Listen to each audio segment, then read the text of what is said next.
La force de la gendarmerie, c'est ce maillage sur le territoire. Pour mieux le comprendre, direction Luxeuil-les-Bains à la communauté de brigade, qui regroupe 53 communes. 30 militaires assurent le quotidien, et à leur tête, le lieutenant Cédric Muller. Et être gendarme, pour lui, c'est plus qu'un métier, c'est une vocation. Mon papa était policier et j'ai tout simplement voulu voir ce qu'était la maison d'à côté, la gendarmerie. J'ai trouvé ce que je recherchais, c'est-à-dire la discipline, l'encadrement hiérarchique et le côté militaire.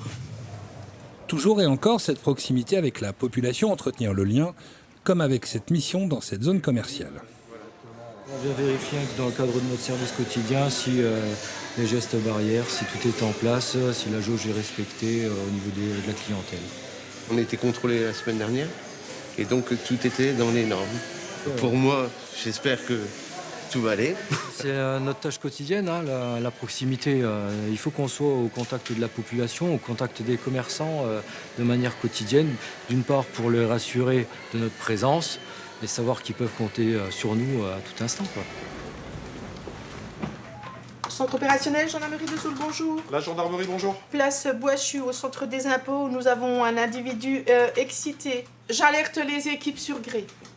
En plus des missions du quotidien, il y a les urgences, au centre opérationnel et de renseignement de la gendarmerie, où des opérateurs se relaient 24 heures sur 24. Patrouille PM de 240. Un téléphone fixe va automatiquement vous envoyer vers le bon service. Si vous êtes en zone de compétence police, il sera transmis au commissariat. Si vous êtes en zone de compétence gendarmerie, tombera forcément ici pour tout le département de la Haute-Saône.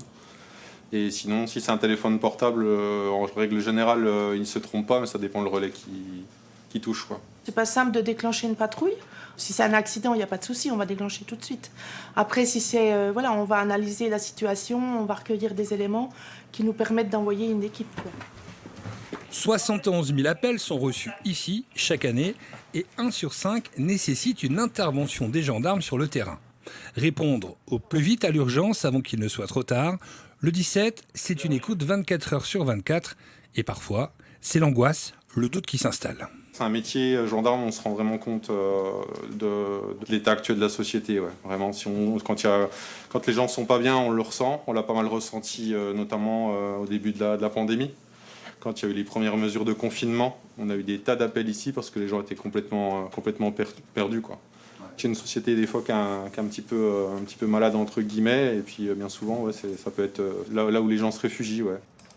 Le gendarme au téléphone essaye d'apporter des réponses concrètes avec bienveillance, le tout en rappelant le cadre légal, difficile de l'entendre par moments. On a reçu un appel d'une personne dont la maman est hospitalisée.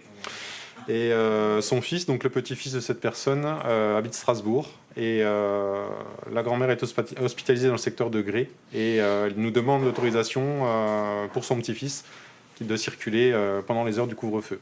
C'est pas urgent, on a eu du mal à lui faire comprendre qu'il fallait pas le faire. Et cette personne était en pleurs à la fin de l'appel et elle est très déçue de notre réponse, quoi. 240 à toutes unités sur la VO à Gré, hein. Départ du cortège de Chenov.